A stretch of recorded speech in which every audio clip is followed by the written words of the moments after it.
ঈদের দ্বিতীয় দিনে মৌলভীবাজারে বিনোদন কেন্দ্রগুলোতে আসছেন দর্শনার্থীরা। এই বিষয়ে খবরাখবর নিয়ে আমাদের সঙ্গে মৌলভীবাজার থেকে আহমেদ ফারুক মিল্লাত যুক্ত হচ্ছেন। ফারুক মিল্লাত, বিনোদন কেন্দ্রগুলোতে পর্যটকদের উপস্থিতি কেমন দেখছেন? শুভ সকাল, ঈদ মোবারক মুন্নি। আসলে আপনি জানেন যে প্রকৃতির যে অপার সৌন্দর্য লীলাভূমি হচ্ছে মৌলভীবাজার জেলা, এবং এখানে পাহাড় আছে, ঝর্ণা আছে, চা বাগান আছে। এবং আপনি আমার পিছনে দেখতে পাচ্ছেন আমি চা বাগানে দাঁড়িয়ে আছি, এবং মূলত পর্যটকরা যে ছুটে আসেন এই চা বাগানের যে সৌন্দর্য উপভোগ করতে। এখন হয়তো সকাল 7:45 বাজে, পর্যটকরা এখনও বের হননি যারা হোটেল রিসোর্টে অবস্থান করেছেন। পাশাপাশি গতকালকে ঈদের প্রথম দিন ছিল, এবং প্রথম দিনে বিপুল সংখ্যক পর্যটক দুপুরের পর নেমেছিলেন, তবে একটু হালকা বৃষ্টি ছিল। আমি যখন সকালে চা বাগানে এসেছি তখনও আকাশ একটু মেঘলা ছিল, এখন একটু রুদ্রোজ্জ্বল।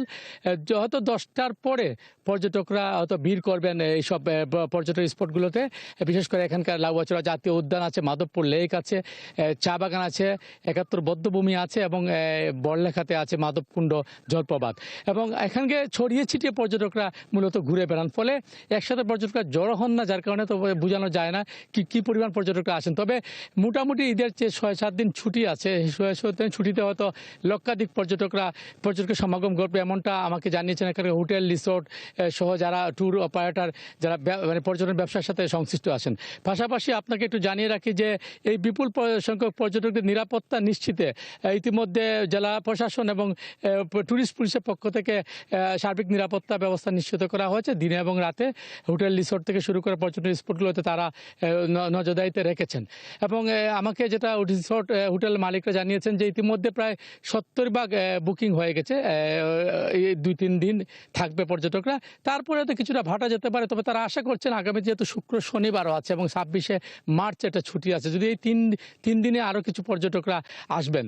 এবং এখানকার পর্যটকরা মতো দুভাবে বিভক্ত, একটা হচ্ছে স্থানীয় জেলা এবং আশেপাশের জেলা থেকে পর্যটকরা আসেন, যেটা মোটরসাইকেল নিয়ে, সিএনজি, প্রাইভেট কার নিয়ে, মাইক্রোবাস নিয়ে আসেন। তারা গতকালকে রাতকে 7টা-8টা পর্যন্ত ছিলেন, এবং হোটেল রিসোর্টে যারা উঠেছেন তারা মূলত এখনও বেরোননি, যেহেতু এখন সকাল, হয়তো 10টার পর তারা বেরোবেন। সব কিছু মিলে বলা যেতে পারে মুন্নি, যদি আবহাওয়া ভালো থাকে তাহলে হয়তো বিপুল সংখ্যক পর্যটক এই কয়েকদিন আহমেদ ফারুক মৌলভীবাজার মিল্লাত, জেলায় আপনি আছেন, খবর রাখতে থাকুন। দর্শক, বিনোদন কেন্দ্রগুলোতে পর্যটকদের উপস্থিতির খবরাখবর নিয়ে মৌলভীবাজার থেকে আহমেদ ফারুক মিল্লাত যুক্ত ছিলেন।